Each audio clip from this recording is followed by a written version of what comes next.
ابھی تمہیں اس پیڑ کے بارے میں معلوم نہیں ہے. یہ پیڑ ایک چمتکاری پیڑ ہے، اور اس پیڑ کا چمتکار یہ ہے کہ اگر تم نے اس کا پھل کھا لیا تو تم فرشتے بن جاؤ گے، او تکون من الخالدین، یا ہمیشہ جنت میں رہو گے، کبھی تمہیں نکالا نہیں جائے گا.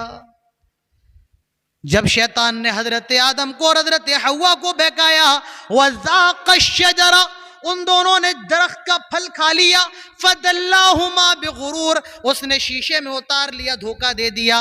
حضرت آدم اور حوا نے درخت کا پھل کھا لیا. اللہ تعالیٰ نے فرمایا آئے آدم حوا جنت سے نکل جاؤ، تم نے ہماری نافرمانی کر دی ہے. حضرت آدم اور حوا کو جنت سے نکالا ہے جنہوں نے 8 سال کی عمر سے جناب محمد رسول اللہ صلی اللہ علیہ وسلم کی کفالت کی ہو. کون؟ سیرت کا پڑھنے والا، کون حدیث کا پڑھنے والا ابو طالب کو نہیں جانتا ہوگا، جنہوں نے عبد المطلب کے انتقال کے بعد محمد رسول اللہ صلی اللہ علیہ وسلم کی ذمہ داری اٹھائی ہو. ارے ایسا دور بھی جناب محمد رسول اللہ صلی اللہ علیہ وسلم کے ساتھ پیش آیا کہ مکے کے لوگ آپ کے جانی دشمن بن گئے، لیکن ابو طالب دیوار کی طرح محمد رسول اللہ صلی اللہ علیہ وسلم کی حفاظت کر رہے تھے. کس کو نہیں پتا ہے؟ مکے کے لوگ ابو طالب کے پاس آئے اور کہنے لگے آئے ابو طالب تمہیں اگر بچے پالنے کا شوق ہے فلاں بچے کو لے لو اور اپنے بھتیجے محمد کو ہمارے حوالے کر دو تاکہ ہم اس کا قتل کر دیں. ابو طالب نے کہا واہ، میں تمہیں اپنے بچے کو دے دوں تاکہ تم قتل کر دو. یہ ابو طالب جنہوں نے قدم قدم پر محمد رسول اللہ صلی اللہ علیہ وسلم کا ساتھ، یعنی وہ یہ اعلان کر کے گئے کہ میں اسلام قبول نہیں کرتا ہوں، شرک پر مرتا ہوں، کفر پر مرتا ہوں. اور ابو طالب کا انتقال شرک پر ہو گیا. ابو طالب اسلام لے کر کے نہیں آئے، شرک کی حالت میں مر گئے. نبی کے چچا کا انتقال ہو گیا. جب انتقال ہوا نبی اکرم صلی اللہ علیہ وسلم بڑے بے قرار ہوئے. آپ نے اپنے ہاتھوں کو اٹھایا، شاید اللہ میرے چچا کو معاف کر دے. آپ نے دعا کے لیے اپنے ہاتھوں کو اٹھایا. اللہ تعالیٰ فوراً جبرائیل کے ذریعے خبر بھیجتا ہے آئے نبی رک جائیے. کسی مومن کے لیے اور کسی نبی کے لیے اس بات کی اجازت نہیں ہے کہ وہ کسی مشرک کی صفات. زنا کہتے ہیں علاقۃ جنسیۃ بین شخصین بدون زواج، کسی لڑکا اور لڑکی کا آپس میں شاریرک سمبند قائم کرنا، جسمانی تعلقات قائم کرنا بدون زواج، بغیر نکاح کے، بغیر شادی کے، اس کو زنا کہا جاتا ہے. پھر سمجھو علاقۃ جنسیۃ بین شخصین بدون زواج، لڑکا لڑکی کا آپس میں شاریرک تعلقات بنانا، ریلیشن قائم کرنا بغیر نکاح کے، اسے زنا کہا جاتا ہے. اور ہماری شریعت نے زنا کے تمام دروازوں کو بند کر دیا. اللہ تعالیٰ فرماتا ہے وَلَا تَقْرَبُوا الزِّنَا إِنَّهُ كَانَ فَاحِشَةً وَسَاءَ سَبِيلًا. آئے لوگو زنا کے قریب نہ جاؤ. اللہ تعالیٰ نے یہ نہیں فرمایا لا تفعلوا الزنا، زنا نہ کرو. اللہ تعالیٰ تو یہ بھی کہہ سکتا تھا زنا نہ کرو، لیکن لا تفعلوا الزنا نہیں کہا، بلکہ فرمایا لا تقربوا الزنا، زنا کے قریب نہ. شادی کا فائدہ کیا ہے؟ فإنه أغض للبصر، شادی نگاہوں کو جھکا دیتی ہے، وأحسن للفرج، اور شرمگاہ کی حفاظت بھی کرتی ہے. یہ شادی نگاہوں کی بھی حفاظت کرتی ہے، شرمگاہ کی بھی حفاظت کرتی ہے. اور جس کے اندر شادی کرنے کی طاقت نہ ہو، یعنی بیوی کو کھلانے کی طاقت نہیں ہے، پیسے وغیرہ سے کمزور ہے، اللہ کے نبی صلی اللہ علیہ وسلم فرماتے ہیں اس کو چاہیے کہ روزہ رکھے، یہ گناہوں سے بچنے کی ڈھال ہے. حضرت موسیٰ علیہ السلام مصر پہنچے، مدین پہنچے، مصر سے بھاگ کر کے ایک درخت کے نیچے لیٹے ہوئے ہیں. دیکھا 2 لڑکیاں کھڑی ہیں.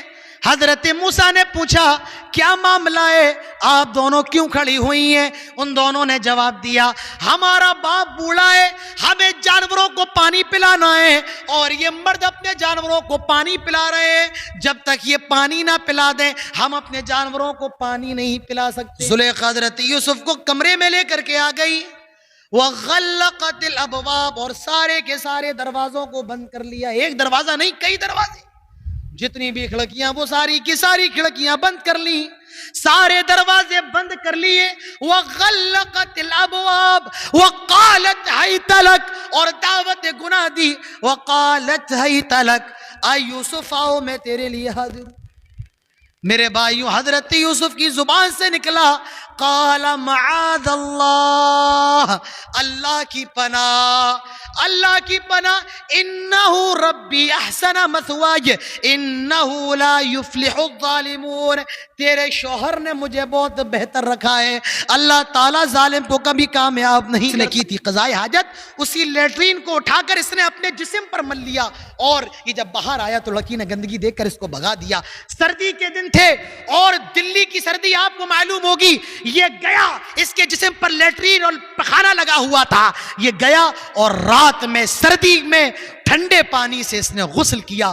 ٹھنڈے پانی سے، دسمبر کا مہینہ تھا، اور اس ٹھنڈے پانی کے غسل کی وجہ سے یہ بیمار ہوا، اور کچھ دن بیمار ہونے کے بعد اس کا انتقال ہو گیا. اندازہ لگائے ایسے بھی لوگ. اے مومنو، جب تم نشے کی حالت میں ہو تو نماز کے قریب نہ جاؤ. اب نشے کی حالت میں نماز کے قریب جانے سے روک دیا گیا، لیکن ابھی بھی شراب حرام نہیں ہوئی ہے. حضرت عمر فاروق دعا کیا کرتے تھے، آئے اللہ شراب کے بارے میں کوئی اور واضح حکم نازل فرما. اور پھر اللہ تعالیٰ نے تیسرا حکم نازل فرمایا اور شراب حرام کر دی گئی.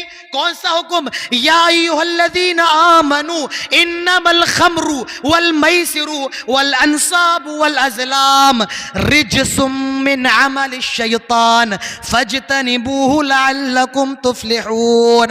ایمان والو سن لو، بے شک شراب، جوا اور یہ پاسے، یہ آستانے ناپاک ہیں. من عمل الشیطان، شیطان کا کام ہے. فاجتنبوہ، اس سے بچ جاؤ. لعلکم تفلحون، تاکہ تم کامیاب ہو جاؤ. اور اس آیت کے ذریعے اللہ رب العالمین نے شراب کو مستقل قیامت کی صبح تک کے لیے حرام قرار دے دیا. اب السلام علیکم ورحمۃ اللہ وبرکاتہ. الحمد للہ نحمده ونستعینه ونستغفره ونعوذ باللہ من شرور انفسنا ومن سیئات اعمالنا.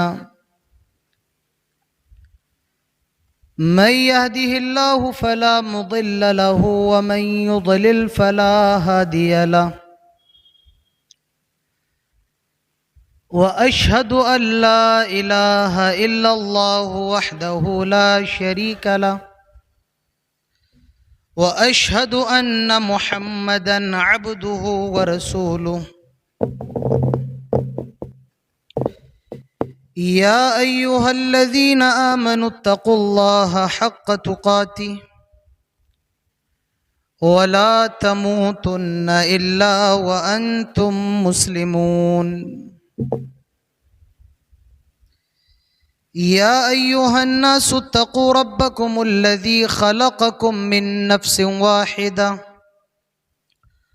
وخلق منها زوجها وبث منهما رجالا كثيرا ونساء واتقوا الله الذي تساءلون به والأرحام إن الله كان عليكم رقيبا. يا أيها الذين آمنوا اتقوا الله وقولوا قولا سديدا يصلح لكم أعمالكم ويغفر لكم ذنوبكم ومن يطع الله ورسوله فقد فاز فوزا عظيما. أما بعد فإن خير الحديث كتاب الله وخير الهدي هدي محمد صلى الله عليه وسلم وشر الأمور محدثاتها وكل محدثة بدعة وكل بدعة ضلالة وكل ضلالة في النار. قال الله تعالى في القرآن الحكيم أعوذ بالله من الشيطان الرجيم بسم الله الرحمن الرحيم يا أيها الذين آمنوا إنما الخمر والميسر والأنصاب والأزلام رجس من عمل الشيطان فاجتنبوه لعلكم تفلحون. وقال الله تعالى في موضع آخر أعوذ بالله من الشيطان الرجيم بسم الله الرحمن الرحيم ولا تقربوا الزنا إنه كان فاحشة وساء سبيلا. رب اشرح لي صدري ويسر لي أمري واحلل عقدة من لساني يفقه قولي رب زدني علما اللهم رب زدنی علما.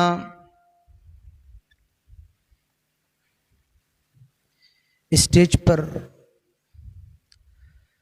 جلوہ فروز قابل عزت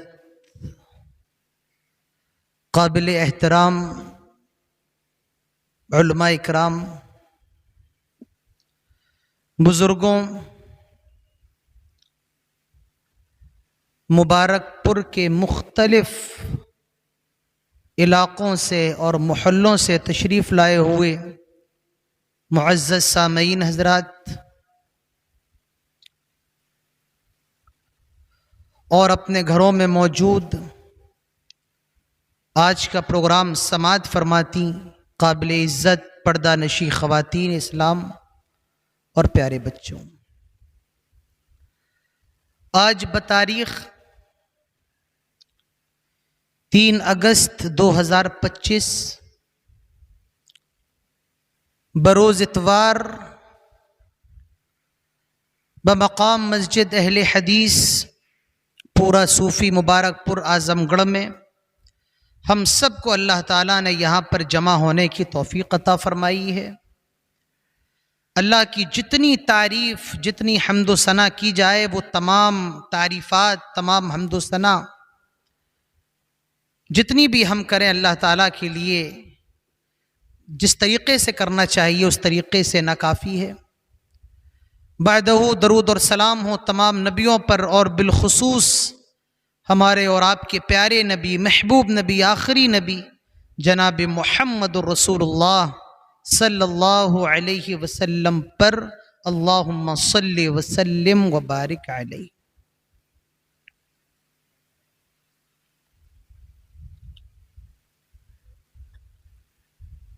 جیسا کہ آپ تمام لوگ جانتے ہیں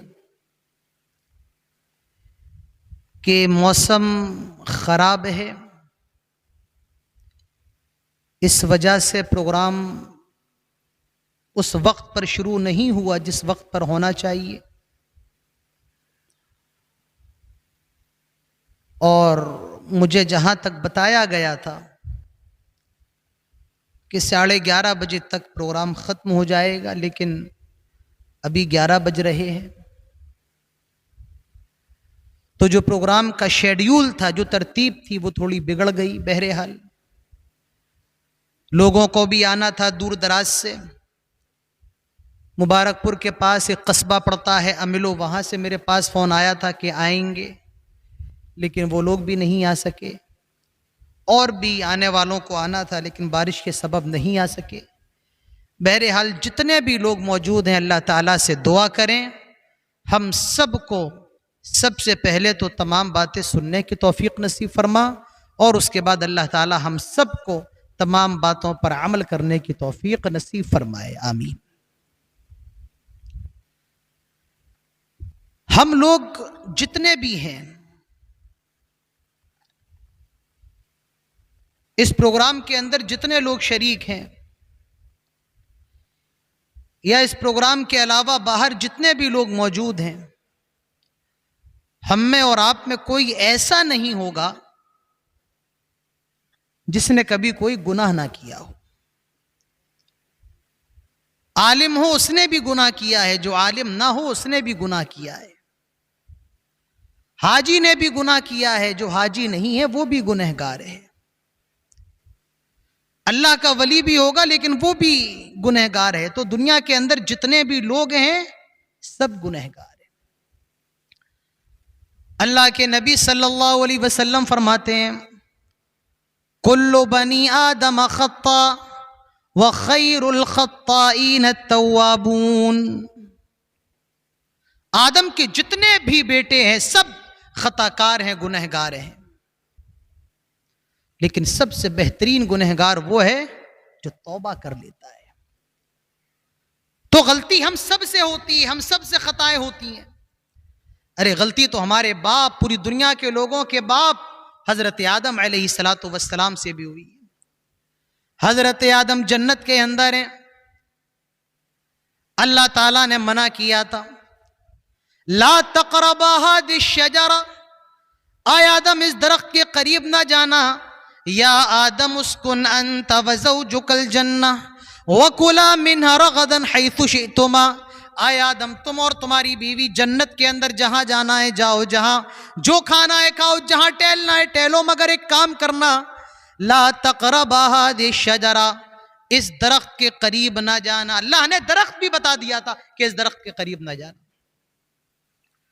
دنیا کے اندر چار چیزیں آدمی کے لیے بہت ضروری ہیں، اچھا مکان مل جائے، اچھی بیوی مل جائے، کھانا مل جائے اور آزادی مل جائے۔ یہ چار چیزیں انسان کے لیے بہت ضروری ہیں دنیا کے اندر۔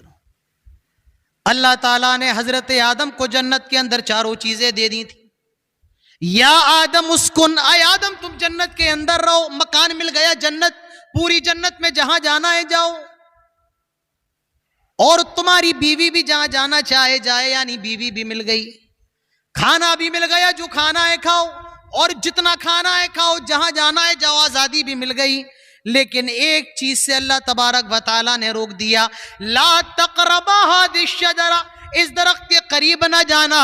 حضرت آدم بچے ہوئے ہیں، حضرت حوا بچی ہوئی ہیں، ابلیس آیا حضرت آدم علیہ السلام کو بہکاتا ہے اور کیا کہتا ہے، اے آدم اے حوا، ابھی تمہیں جنت کے درخت کے بارے میں معلوم نہیں ہے، جس درخت کا پھل کھانے سے اللہ تعالیٰ نے تمہیں روکا ہے، کیا تم جانتے ہو اس درخت کے پیچھے راز کیا ہے؟ میں تمہیں بتاتا ہوں، ان تکون ملکین او تکون من الخالدین، اگر تم اس کا پھل کھا لو گے تو تم فرشتے بن جاؤ گے یا ہمیشہ ہمیشہ جنت کے اندر رہو گے۔ ہمارے اٹاوا کے اندر کچھ ایسے پیڑ ہیں، ان کے بارے میں مشہور ہے کہ جس کو اولاد نہ ہو رہی ہو وہ اس پیڑ کے نیچے جا کر کے بیٹھ جائے،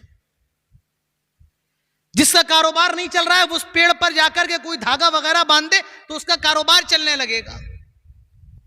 اسی طریقے سے شیطان حضرت آدم کو جنت کے اندر بہکا رہا ہے، کیا ان تکون ملکین او تکون من الخالدین، ابھی تمہیں اس پیڑ کے بارے میں معلوم نہیں ہے، یہ پیڑ ایک چمتکاری پیڑ ہے، اور اس پیڑ کا چمتکار یہ ہے کہ اگر تم نے اس کا پھل کھا لیا تو تم فرشتے بن جاؤ گے، او تکون من الخالدین، یہ ہمیشہ جنت میں رہو گے، کبھی تمہیں نکالا نہیں جائے گا۔ جب شیطان نے حضرت آدم کو اور حضرت حوا کو بہکایا، وَذَاقَ الشَّجَرَ، ان دونوں نے درخت کا پھل کھا لیا، فَدَلَّاهُمَا بِغُرُورٍ، اس نے شیشے میں اتار لیا، دھوکہ دے دیا۔ حضرت آدم اور حوا نے درخت کا پھل کھا لیا، اللہ تعالیٰ نے فرمایا اے آدم حوا جنت سے نکل جاؤ، تم نے ہماری نافرمانی کر دی ہے۔ حضرت آدم اور حوا کو جنت سے نکال دیا گیا اور دونوں دنیا کے اندر آ گئے۔ اب یہاں پر احساس پیدا ہو رہا ہے، غلطی کر لی ہے، اللہ کی نافرمانی کر لی ہے، اب یہ دعا کر رہے ہیں ربنا ظلمنا انفسنا وان لم تغفر لنا وترحمنا لنکونن من الخاسرین، آئے اللہ ہم نے اپنے نفسوں پر ظلم کیا ہے، آئے اللہ اگر تو معاف نہیں کرے گا، آئے اللہ اگر تو رحم نہیں کرے گا، لنکونن من الخاسرین، ہم تو نقصان اٹھانے والوں میں سے ہو جائیں گے۔ آئے مبارک پور کے لوگوں، اللہ تعالیٰ سے معافی کیسے مانگی جاتی ہے، توبہ کیسے کی جاتی ہے؟ یہ حضرت آدم سے سیکھو.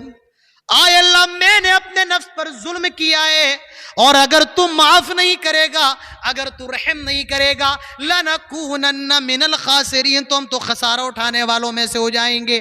اللہ تعالیٰ فرماتا ہے کہ ہم نے ان کی دعا کو قبول فرمایا. فَتَلَقَّى آدَمُ مِن رَبِّهِ كَلِمَاتٍ فَتَابَ عَلَيْهِ, اور آدم علیہ السلام کے ان جملوں کے ذریعے اللہ نے ان کی توبہ کو قبول کیا. اور یہ جو توبہ حضرت آدم اور حوا نے کی, اللہ تعالیٰ فرماتا ہے فَتَلَقَّى آدَمُ مِن رَبِّهِ كَلِمَاتٍ فَتَابَ عَلَيْهِ, یہ جملے بھی ہم ہی نے ان دونوں کو سکھائی تھی.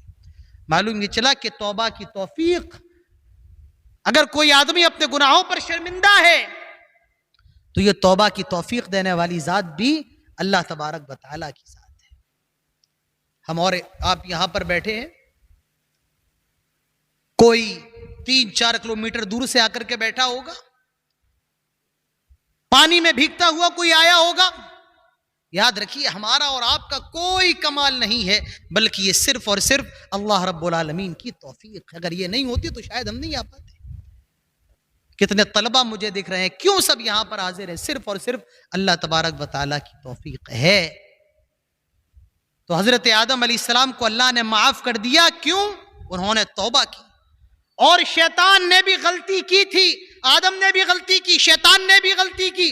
حضرت آدم نے غلطی کیا کی تھی؟ اللہ تعالیٰ نے منع کیا تھا درخت کا پھل نہ کھانا, لیکن انہوں نے کھا لیا, یہ غلطی تھی. اللہ نے شیطان سے کہا تھا سجدہ کر, اور سجدہ نہیں کیا. اسجد لمن خلقت طینا, اے اللہ میں آدم کو کیسے سجدہ کروں جس کو تو نے مٹی سے بنایا ہے. نافرمانی دونوں نے کی, لیکن ایک کو اللہ نے معاف کر دیا اور دوسرے کو نہیں کیا. کیوں؟ کیونکہ آدم نے توبہ کی تھی اور شیطان اپنے گناہ پر اڑا رہا, اس نے اللہ تعالیٰ کی جناب میں توبہ نہیں کی. تو گنہگار ہم سب ہیں, غلطیاں سب سے ہوتی ہیں, ہوئی ہیں, ہوں گی. ہم بشر ہیں, ہم انسان ہیں, ہم غلطیوں سے پاک نہیں ہیں. لیکن یاد رکھیے کچھ غلطیاں ایسی ہوتی ہیں جو چھوٹی ہوتی ہیں, اور کچھ غلطیاں ایسی ہوتی ہیں جو بڑی ہوتی ہیں. کچھ گناہ صغیرہ ہوتے ہیں, آپ کو آسانی کے لیے میں اور بتا دے رہا ہوں. کچھ گناہ صغیرہ ہوتے ہیں, وہ تو اللہ تبارک و تعالیٰ معاف کر دیتا ہے ہماری نیکیوں سے, ہماری نمازوں سے, ہمارے روزوں سے. اور کچھ گناہ بڑے ہوتے ہیں جو بغیر توبہ کے اللہ تبارک و تعالیٰ معاف نہیں کرتا ہے. جب میری گفتگو ہو رہی تھی یہاں پر آنے سے پہلے, تو میں نے ناظم اجلاس سے پوچھا کہ آپ لوگوں نے مجھے کوئی موضوع دیا ہے؟ کہا شیخ موضوع تو نہیں ہے, لیکن آپ کو جو سماج کی خرابیاں ہیں اس پر روشنی ڈالنا ہے. تو سماج کے اندر جو گناہ ہے, میں انشاءاللہ آج کی تقریر میں 1 گھنٹے کی تقریر میں یا 45 منٹ کی تقریر میں بس 2-3 گناہ آپ کے سامنے ذکر کروں گا. بڑے گناہ, چھوٹے گناہ تو بہت ہے, اگر ہم ذکر کرتے رہیں تو میرا خیال ہے صبح ہو جائے گی. آج میں بس چند آپ کے سامنے بڑے گناہ ذکر کروں گا. اور جب بڑے گناہوں کا ذکر ہو اور ایک گناہ کو چھوڑے بغیر اگر آگے بڑھ جائیں تو میرا خیال ہے پھر موضوع کا حق ادا نہیں ہو پائے گا. مجھے معلوم ہے ہم سب یہاں پر اہل حدیث ہے, کوئی بھی ایسا نہیں ہوگا جو اہل حدیث نہ ہو, لیکن پھر بھی اس بڑے گناہ کو رکھنا ضروری ہے. اور وہ سب سے بڑا گناہ کیا ہے؟ میرا خیال ہے اہل حدیثوں کا بچہ بھی جانتا ہے. سب سے بڑا گناہ کیا ہے؟ اس کا جواب آپ لوگ دیں گے. سب سے بڑا گناہ کیا ہے؟ جی کیا ہے؟ شرک ہے. سب سے بڑا گناہ کیا ہے؟ شرک ہے. اور یہ اتنا بڑا گناہ ہے, اگر توبہ نہیں کی اور بغیر توبہ کے مر گئے تو جنت کے اندر نہیں جا سکتے. ان اللہ لا یغفر ان یشرک به ویغفر ما دون ذلک لمن یشاء. اللہ تعالیٰ تمہارے بہت سے گناہوں کو معاف کر سکتا ہے. آدمی نمازی نہیں ہے, مر گیا, اللہ تعالیٰ چاہے تو اس کو معاف کر دے, اللہ کی مرضی کے اوپر ہے. یہاں پر وہ رمضان کے روزے نہیں رکھتا تھا, اللہ تعالیٰ کی مرضی چاہے تو معاف کر دے. لیکن شرک ایسا گناہ ہے, آدمی شرک کی حالت میں مرا, توبہ نہیں کی, اللہ تعالیٰ فرماتا ہے کہ ہم مشرک کو معاف نہیں کریں گے. ان اللہ لا یغفر ان یشرک به ویغفر ما دون ذلک لمن یشاء. ارے شرک تو اتنا زیادہ بڑا گناہ ہے, ہمارے نبی صلی اللہ علیہ وسلم کے چچا جان بھی اگر شرک کی حالت میں مر جائیں تب بھی اللہ تعالیٰ ان کو معاف نہیں کرے گا۔ کون نہیں جانتا ہے اللہ کے نبی کے چچا؟ کون نہیں جانتا ہے جنہوں نے 8 سال کی عمر سے جناب محمد رسول اللہ صلی اللہ علیہ وسلم کی کفالت کی ہو؟ کون سیرت کا پڑھنے والا، کون حدیث کا پڑھنے والا ابو طالب کو نہیں جانتا ہوگا جنہوں نے عبد المطلب کے انتقال کے بعد محمد رسول اللہ صلی اللہ علیہ وسلم کی ذمہ داری اٹھائی ہو؟ ارے ایسا دور بھی جناب محمد رسول اللہ صلی اللہ علیہ وسلم کے ساتھ پیش آیا کہ مکے کے لوگ آپ کے جانی دشمن بن گئے، لیکن ابو طالب دیوار کی طرح محمد رسول اللہ صلی اللہ علیہ وسلم کی حفاظت کر رہے تھے۔ کس کو نہیں پتا ہے؟ مکے کے لوگ ابو طالب کے پاس آئے اور کہنے لگے، آئے ابو طالب تمہیں اگر بچے پالنے کا شوق ہے فلاں بچے کو لے لو اور اپنے بھتیجے محمد کو ہمارے حوالے کر دو تاکہ ہم اس کا قتل کر دیں۔ ابو طالب نے کہا واہ، میں تمہیں اپنے بچے کو دے دوں تاکہ تم قتل کر دو؟ یہ ابو طالب جنہوں نے قدم قدم پر محمد رسول اللہ صلی اللہ علیہ وسلم کا ساتھ دیا، جب ان کے انتقال کا ٹائم قریب آیا، ابو طالب کی موت کا وقت قریب آیا، جناب محمد رسول اللہ صلی اللہ علیہ وسلم تشریف لے کر کے آئے۔ اپنے چچا کو مرض الموت نے مبتلا دیکھا۔ کون چچا جس نے بچپن سے پالا ہے؟ کون چچا جس نے کبھی باپ کی کمی محسوس نہیں ہونے دی؟ کون چچا جس نے محمد رسول اللہ صلی اللہ علیہ وسلم کے اوپر اٹھنے والے ہر حملے کو روکا ہے؟ جب اس چچا کے انتقال کا ٹائم قریب آیا، امام کائنات صلی اللہ علیہ وسلم آئے اور کہنے لگے، آئے چچا کلمہ پڑھ لو، لا الہ الا اللہ محمد رسول اللہ۔ مکے کے سردار بیٹھے ہوئے ہیں، ابو جہل بھی بیٹھا ہوا ہے اور ایک دو سردار بیٹھے ہوئے ہیں۔ اللہ کے نبی فرماتے ہیں، آئے میرے چچا لا الہ الا اللہ کہہ دو، سب کے سامنے نہیں، زور سے نہیں، کان میں کہہ دو تاکہ میں اللہ تعالیٰ کی یہاں آپ کے لیے حجت قائم کر سکوں، میں اللہ کے دربار میں جا کر کے کہہ سکوں، آئے اللہ میرے چاچا نے میرے کان میں ہی اسلام کا اقرار کیا تھا، آئے اللہ میرے چاچا کو معاف کر دے، آئے میرے چاچا کان میں ہی لا الہ الا اللہ کہہ دو۔ ابو جہل بیٹھا ہوا ہے، کہنے لگا خبردار خبردار، آئے ابو طالب کیا آخری وقت میں باپ دادا کے مذہب کو چھوڑ دو گے؟ کیا آخری وقت میں اپنے باپ دادا کے دین سے پھر جاؤ گے؟ آئے ابو طالب کیا زندگی کے آخری مرحلے پر باپ دادا کے دھرم کو چھوڑ دو گے؟ ابو طالب کی زبان سے جو آخری جملہ نکلا وہ یہ تھا، علی ملت عبد المطلب، میں عبد المطلب کے دین پر مرتا ہوں۔ یعنی وہ یہ اعلان کر کے گئے کہ میں اسلام قبول نہیں کرتا ہوں، شرک پر مرتا ہوں، کفر پر مرتا ہوں، اور ابو طالب کا انتقال شرک پر ہو گیا۔ ابو طالب اسلام لے کر کے نہیں آئے، شرک کی حالت میں مر گئے۔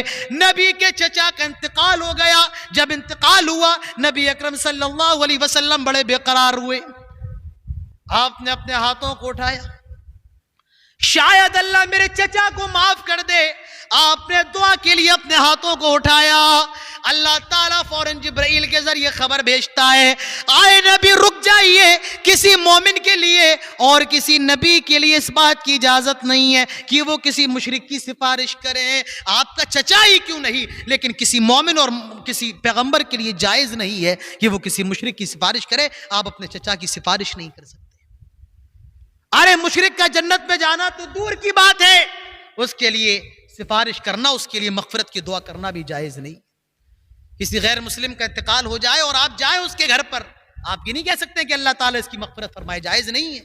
ہاں آپ اس کے فیملی والوں کو دلاسا تو دے سکتے ہیں، آپ ان کی دل جوئی تو کر سکتے ہیں، لیکن آپ اس کے لیے مغفرت کی دعا کریں، اللہ تعالیٰ اس کو معاف کر دے، اللہ تعالیٰ اس کے گناہوں کو معاف کر دے، اس کو سورگ میں جگہ دے، آپ نہیں کہہ سکتے ہیں، حرام ہے کہنا، کیونکہ جائز نہیں ہے کسی مشرک کے لیے آپ سفارش کی دعا کریں۔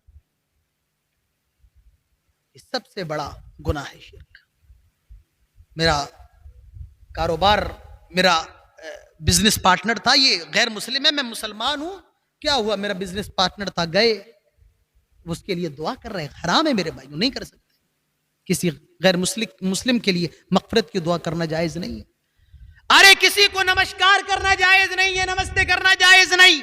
نمسکار کا مطلب میں جھک رہا ہوں آپ کے سامنے, اور یاد رکھیے جھکا صرف اور صرف اللہ رب العالمین کے سامنے جاتا ہے. تو کسی کو جن کا دھرم کے اندر نمسکار یا نمستے ہے وہ کریں, ہمیں اعتراض نہیں ہے. ہم یہ کہتے ہیں کہ مسلمانوں کے لیے جائز نہیں ہے وہ کسی کو نمسکار کریں, وہ کسی کو نمستے کریں, کیونکہ یہ ہمارے عقیدے کے خلاف ہے. ہر چیز میں کمپرومائز ہو سکتا ہے لیکن عقیدے کے اندر, توحید کے اندر کمپرومائز نہیں ہو سکتا ہے. ہماری تجوید بہت اچھی نہیں ہوتی ہے, ہم اہل حدیث عالموں کی قرأت بہت اچھی نہیں ہوتی ہے, ہماری عربی بہت زیادہ اچھی نہیں ہوتی ہے, لوگ کہتے ہیں. لیکن ہاں یہ تو ہم کہیں گے کہ عقیدے کے معاملے میں الحمدللہ ہم سے اچھا کوئی نہیں ہوتا ہے. عقیدے کے معاملے میں ہمارے یہاں کوئی بھی خلل نہیں. تو یاد رکھیے گناہوں میں سب سے بڑا گناہ کیا ہے؟ شرک ہے. دوسری چیز, دوسرا گناہ, بڑا گناہ, میں دوسرا گناہ جو آپ کے سامنے بیان کرنا چاہتا ہوں وہ گناہ ہے زنا. آج مسلمان, غیر مسلموں کی بات نہیں ہو رہی ہے, آج مسلمانوں کے اندر بھی بے انتہا زنا ہو رہا ہے. مسلمان لڑکے, مسلمان لڑکیاں زنا کر رہے ہیں. آئیے پہلے یہ سمجھیے کہ زنا کسے کہا جاتا ہے. زنا کہتے ہیں علاقۃ جنسیۃ بین شخصین بدون زواج, کسی لڑکا اور لڑکی کا آپس میں شاریرک سمبند قائم کرنا, جسمانی تعلقات قائم کرنا, بدون زواج, بغیر نکاح کے, بغیر شادی کے, اس کو زنا کہا جاتا ہے. پھر سمجھو علاقۃ جنسیۃ بین شخصین بدون زواج, لڑکا لڑکی کا آپس میں شاریرک تعلقات بنانا, ریلیشن قائم کرنا بغیر نکاح کے, اسے زنا کہا جاتا ہے. اور ہماری شریعت نے زنا کے تمام دروازوں کو بند کر دیا. اللہ تعالیٰ فرماتا ہے وَلَا تَقْرَبُوا الزِّنَا إِنَّهُ كَانَ فَاحِشَةً وَسَاءَ سَبِيلًا, آئے لوگو زنا کے قریب نہ جاؤ. اللہ تعالیٰ نے یہ نہیں فرمایا لا تفعلوا الزنا, زنا نہ کرو. اللہ تعالیٰ تو یہ بھی کہہ سکتا تھا زنا نہ کرو, لیکن لا تفعلوا الزنا نہیں کہا, بلکہ فرمایا لا تقربوا الزنا, زنا کے قریب نہ جاؤ. قریب جانے سے کیوں منع کیا گیا؟ کیونکہ زنا اتنی خطرناک چیز ہے, اگر تمہارا ایک قدم زنا کی طرف اٹھے گا, اگر تمہارا ایک قدم زنا کی طرف اٹھے گا تو زنا دوسرا قدم آٹومیٹک اٹھوا لے گا. اگر تم ایک بالش زنا کی طرف جاتے ہو تو زنا تمہیں آٹومیٹک کھینچ کر کے 10 بالشت آگے لے جاتا ہے. اسی لیے فرمایا لا تقربوا الزنا, قریب بھی نہ جاؤ, زنا کے آس پاس بھی نہ بھٹکو, کیونکہ یہ زنا کی سڑک تمہاری ماں تک بھی چلی جاتی ہے, یہ زنا کی سڑک تمہاری بیٹی تک بھی چلی جاتی ہے, یہ زنا کی سڑک تمہاری بہن تک بھی چلی جاتی ہے. کبھی غور کرو, کیا بچپن میں کبھی یہ سنا تھا 4 سال کی بچیوں کا ریپ ہو؟ آج 4 سال کی بچیوں کا بلاತ್ಕಾರ ہو رہا ہے, 80 سال کی بوڑھی عورتوں کا ریپ ہو رہا ہے. کیا کبھی یہ تصور بھی کیا جا سکتا تھا 80 اور 85 سال کی عورتوں کا بلاತ್ಕಾರ اور ریپ ہو؟ آج یہ بھی ہو رہا ہے. 5 سال کی بچیوں کی اجتماعی عصمت دری ہو رہی ہے. اللہ تعالیٰ اسی لیے فرماتا ہے لا تقربوا الزنا, زنا کے قریب نہ جاؤ, انہو کان فاحشہ, بے حیائی ہے, بری چیز ہے, وساء سبیلا, اور زنا کا راستہ بہت برا راستہ ہے. ہمارے دین نے, ہماری شریعت نے, ہمارے اسلام نے زنا کے تمام دروازوں کو بند کر دیا. ہماری شریعت کے اندر زنا کی کوئی اجازت نہیں. ارے انسان تو دور کی بات ہے, جانوروں کے اندر بھی زنا کا کیا معاملہ ہے. ایک صحابی رسول ہے حضرت عمر بن میمون رضی اللہ عنہ, وہ کہتے ہیں میں کسی سفر پر تھا تو میں نے دیکھا بندر بندریا نے زنا کر لیا, تو جب بندر بندریا نے زنا کیا تو تمام بندروں نے مل کر کے ان کو پتھر مارا اور میں نے بھی ساتھ میں اس کو پتھر مارا. یہ حال ہے میرے بھائیوں زنا کا کہ بندر بھی اس چیز کو پسند نہ کریں. آج بڑے افسوس کے ساتھ کہا جائے گا آج مسلمان نوجوان اس زنا کا شکار ہے, آج لڑکیاں اس زنا کی شکار ہیں. اسلام کے اندر زنا کی سزا کتنی خطرناک ہے. سورہ نور اٹھاؤ. سورہ نور میں اللہ تعالیٰ نقشہ کھینچتا ہے کیا؟ الزانیۃ والزانی فجلدوا کل واحد منہما مئۃ جلدہ.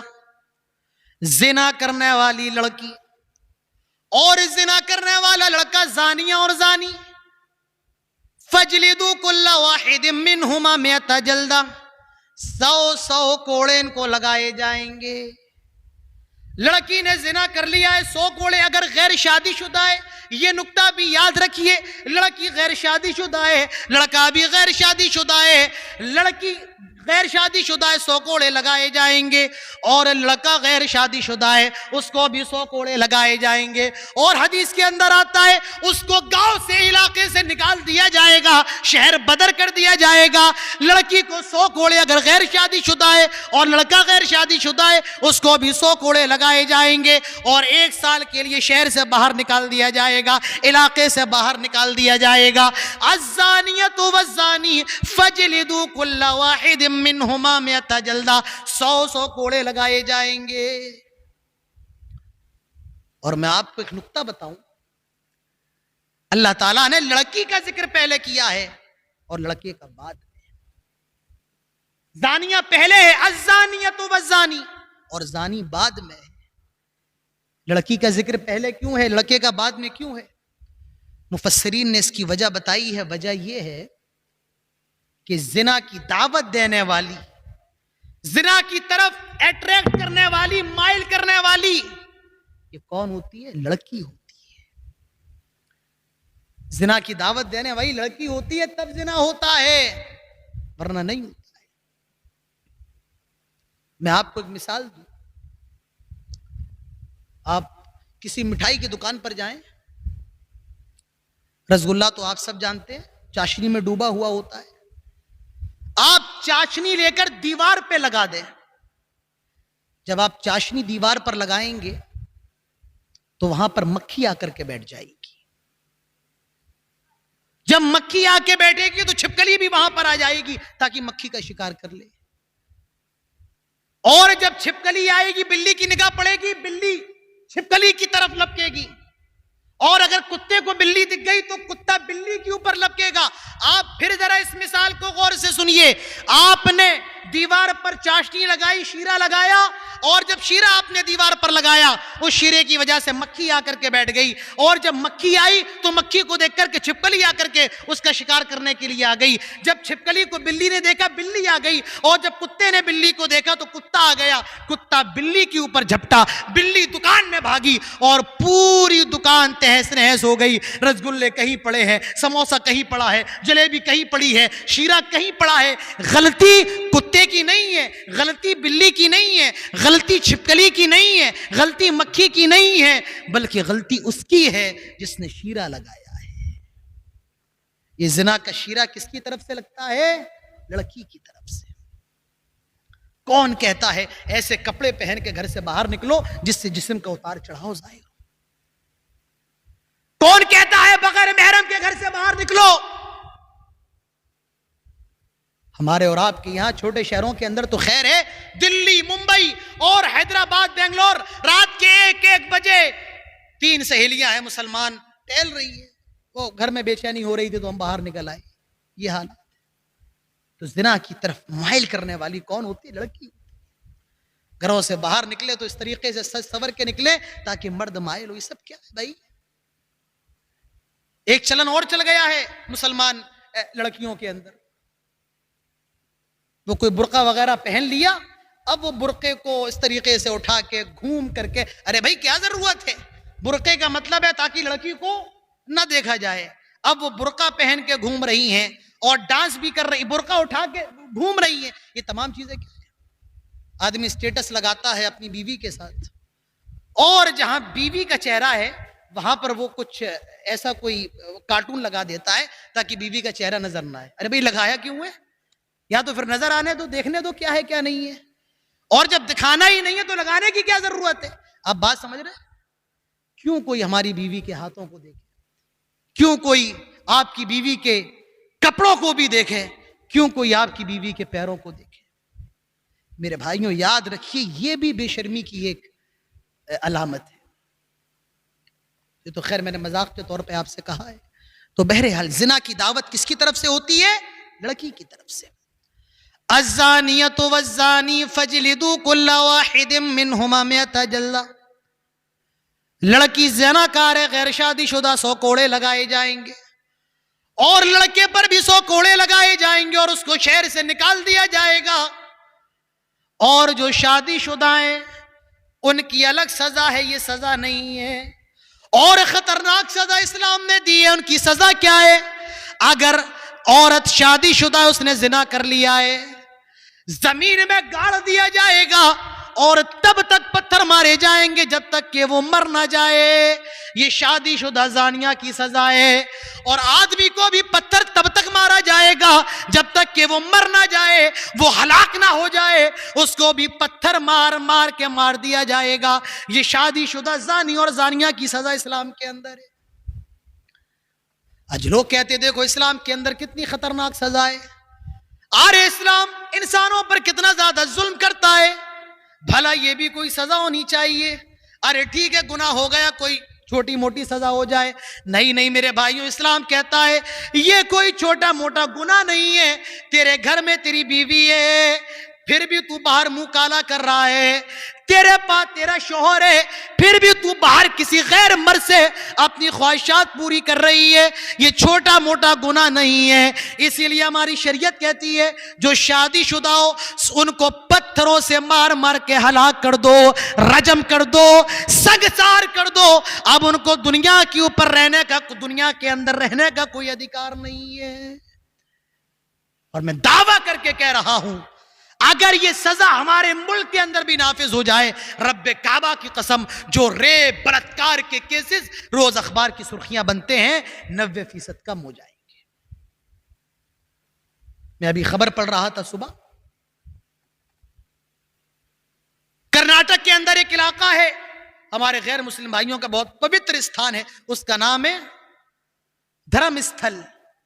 ایک شخص نے بتایا کہ میں نے 20 سال تک ایسی عورتوں کو دفن کیا جن کا بلاತ್ಕಾರ کیا جاتا تھا. میں بلاತ್ਕਾਰ کرنے والوں کو بھی جانتا ہوں, اور 1 2 10 50 نہیں بلکہ سینکڑوں عورتوں کو میں نے دفن کیا ہے اپنے ہاتھوں سے. اندازہ لگائیے یہ دنیا کا حال ہے. ہم اور آپ اچھے سماج میں سانس لے رہے ہیں, اللہ کا شکر ہے, لیکن ایسا نہیں ہے کہ بس ہر جگہ خیر ہے. نہیں میرے بھائیوں, حالات بہت خراب. تو زنا ہماری شریعت کے اندر اس کی کوئی گنجائش نہیں ہے.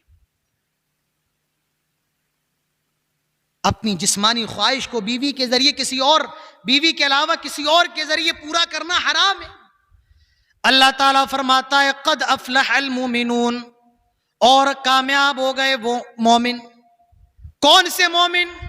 والذین هم لفروجہم حافظون, جو اپنی شرمگاہوں کی حفاظت کرتے ہیں. جو عورت اپنے شوہر کے لیے اپنی شرمگاہ کی حفاظت کرے, اور جو شوہر اپنی بیوی کے لیے اپنی شرمگاہ کی حفاظت کرے. یاد رکھو میرے بھائیوں, آپ کا جسم امانت ہے آپ کی بیویوں کے لیے, اور میری ماؤں بہنوں آپ کا جسم امانت ہے آپ کے شوہروں کے لیے. اللہ تعالیٰ فرماتا ہے اور اس کے ذریعے جہاں سے بھی کوئی اپنی جسمانی خواہش پوری کرے فَأُولَئِكَ هُمُ الْعَادُونَ, یہی لوگ حد سے بڑے ہوئے لوگ ہیں, حد سے تجاوز کرنے والے لوگ ہیں. اب وہ کیا کیا طریقے میں نہیں بتاؤں گا, آپ بخوبی جانتے ہیں. تو بہرحال یہ زنا ہے, اور یہ زنا کی سزا اسلام کے اندر ہے. میرا موضوع یہ نہیں ہے کہ صرف گناہ کیا ہے, ان گناہوں سے بچا کیسے جائے. میں انشاءاللہ وہ چیزیں بھی آپ کے سامنے رکھنے کی کوشش کروں گا. زنا سے بچنے کا سب سے پہلا طریقہ جانتے ہو کیا ہے؟ میرے بھائیوں, وقت پر شادی کر لو, یہ زنا سے بچنے کا طریقہ ہے. وقت پر شادی کر لو. اور یہ میں نہیں کہتا ہوں, ہمارے پیارے نبی صلی اللہ علیہ وسلم فرماتے ہیں یا معشر الشباب من استطاع منکم الباءة فلیتزوج فإنه اغض للبصر واحسن للفرج ومن لم يستطع فعليه بالصوم فإنه له وجاء. آئے نوجوانوں کی جماعت، اللہ کے نبی نے نوجوانوں سے خطاب کیا ہے یا معشر الشباب، آئے نوجوانوں کی جماعت، اگر تمہارے اندر شادی کرنے کی طاقت ہے، بیوی کو کھلا پلا سکتے ہو، اس کے رہنے کا بندوبست کر سکتے ہو، اس کے کپڑے لتے کا بندوبست کر سکتے ہو، اور اس کی ذاتی ذمہ داری پوری کر سکتے ہو، اللہ کے نبی صلی اللہ علیہ وسلم فرماتے ہیں فَلْيَتَزَوَّجْ، شادی کر لو. شادی کا فائدہ کیا ہے؟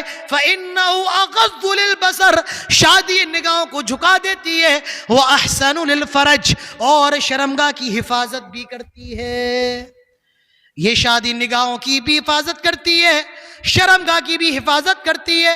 اور جس کے اندر شادی کرنے کی طاقت نہ ہو، یعنی بیوی کو کھلانے کی طاقت نہیں ہے، پیسے وغیرہ سے کمزور ہے، اللہ کے نبی صلی اللہ علیہ وسلم فرماتے ہیں اس کو چاہیے کہ روزہ رکھے، یہ گناہوں سے بچنے کی ڈھال ہے. شادی کرنے کی طاقت ہے تو شادی کرو، اور اگر شادی کرنے کی طاقت نہیں ہے، کھلا نہیں سکتا ہے، کاروبار اچھا نہیں ہے، اور بیوی کو رکھنے کا ٹھکانہ نہیں ہے، اللہ کے نبی نے فرمایا روزہ رکھ لو، یہ روزہ گناہوں سے بچنے کا ڈھال ہے.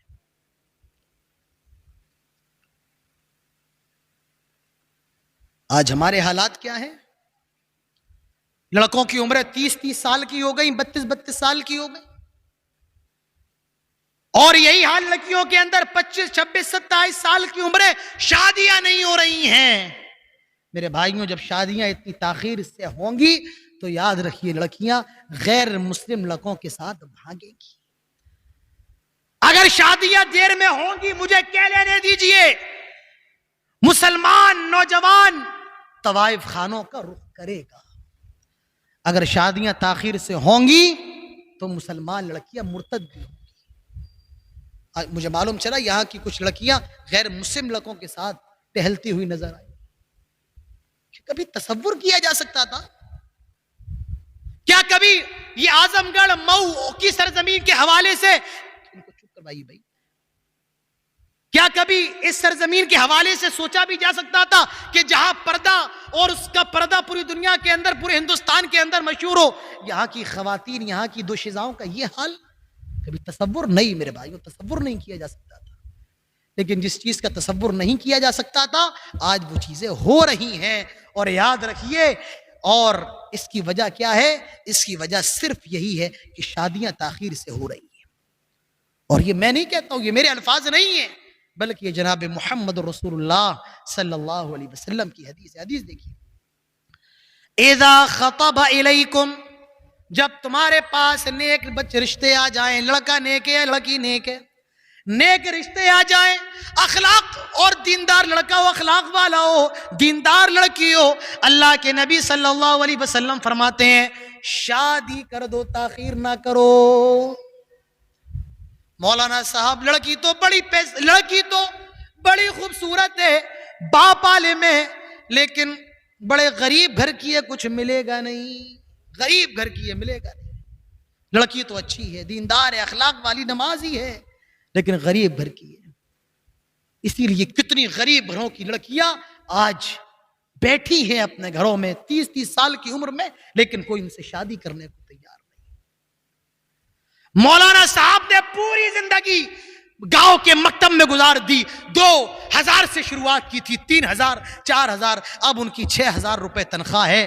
بس اتنا پیسہ نہیں ہے کہ اپنے ہونے والے داماد کے لیے وہ موٹر سائیکل کا انتظام کر سکیں، 20,000 کی واشنگ مشین کا انتظام کر سکیں، 15,000 کی فریج کا انتظام کر سکیں، اور ایک لمبے چوڑے جہیز کا انتظام کر سکیں. آج اس عالم دین کی، اس سلفی کی، اس فیضی کی، اس عصری کی اور اس سنابری کی بیٹی 30 سال کی عمر میں بھی گھر پہ بیٹھی ہوئی ہے. یہ کس وجہ سے ہے میرے بھائیوں؟ اس وجہ سے ہے کہ لڑکی بڑی غریب ہے، باپ سے کچھ ملے گا نہیں. اگر دیکھنا ہے تو دین دیکھو. اللہ کے نبی فرماتے ہیں اذا خطب الیکم، جب رشتے اچھے آئے تمہارے پاس اور تم اس کے دین اور اخلاق سے راضی ہو تو شادی کر دو، اور اگر تم نے شادی نہیں کی اِلَّمْ تَكُنْ فِتْنَةٌ فِي الْأَرْضِ تو زمین کے اندر فساد اور فتنہ پھیل جائے گا۔ وَفَسَادٌ عَرِيضٌ، فساد فتنہ، آج یہی فساد ہماری نظروں کے سامنے ہے، مسلمان لڑکیاں غیر مسلم لڑکوں کے ساتھ نظر آ رہی ہیں، یہ فساد ہے، یہی فساد ہے۔ آج مسلمان لڑکیاں غیر مسلم لڑکوں کے ساتھ بھاگ کر کے اپنا دھرم پریورتن کر رہی ہیں، یہی فساد، یہی فتنہ ہے جو آج سے 1400 سال پہلے جناب محمد رسول اللہ صلی اللہ علیہ وسلم نے فرمایا تھا۔ اور کیا کہا جائے، اور ایک چیز میں آپ سے اور کہنا چاہتا ہوں، یہ صرف لڑکیوں کا معاملہ نہیں ہے، یہاں معاملہ لڑکوں کا بھی ہے۔ لڑکا بیچارہ عالم دین ہے، داڑھی والا ہے، حافظ قرآن ہے،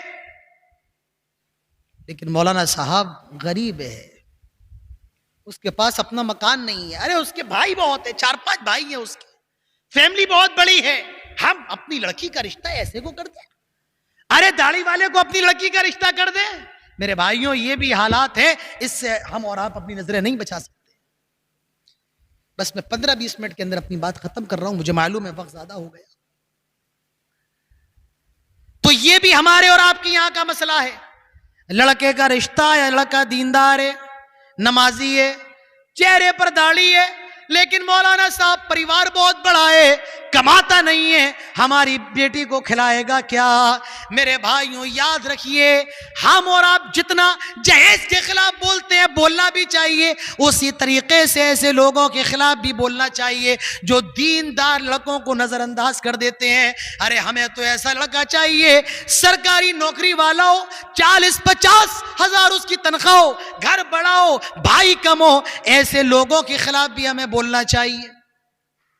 آئیے میں آپ کو ایک واقعہ بتاتا ہوں، شاید آپ کو میری بات اس واقعے کے ذریعے اچھے طریقے سے سمجھ میں آ جائے۔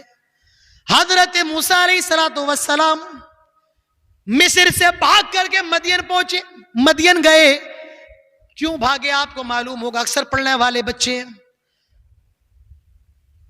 حضرت موسیٰ علیہ السلام مصر پہنچے، مدین پہنچے، مصر سے بھاگ کر کے ایک درخت کے نیچے لیٹے ہوئے ہیں، دیکھا 2 لڑکیاں کھڑی ہیں۔ حضرت موسیٰ نے پوچھا کیا معاملہ ہے، آپ دونوں کیوں کھڑی ہوئی ہیں؟ ان دونوں نے جواب دیا ہمارا باپ بوڑھا ہے، ہمیں جانوروں کو پانی پلانا ہے، اور یہ مرد اپنے جانوروں کو پانی پلا رہے ہیں، جب تک یہ پانی نہ پلا دیں ہم اپنے جانوروں کو پانی نہیں پلا سکتے ہیں۔ اندازہ تو لگائیے وہ کیسی لڑکیاں ہیں۔ آئے میری ماں بہنوں، اگر تمہارے کانوں میں میری آواز جا رہی ہے ذرا غور کرو، لڑکیوں کا کیا کہنا۔ یہ مرد پانی پلا رہے ہیں، جب تک یہ نہ پلائے تب تک ہم داخل نہیں ہو سکتے ہیں۔ آج تو بازار میں لڑکا بھی جا رہا ہے، اسی گلی میں لڑکی بھی جا رہی ہے۔ میں نے سنا ہے ہمارے پڑوسی ملک کے اندر ایک گلی، اس کا نام نکاح والی گلی ہے، آپ لوگ سرچ کریے گا انٹرنیٹ پہ۔ ایک گلی ہے نکاح والی، وہ اتنی پتلی ہے کہ اگر لڑکا اور لڑکی گزر جائے تو ٹکرا جاتے ہیں، ان کا نکاح ہو جاتا ہے، نکاح والی گلی۔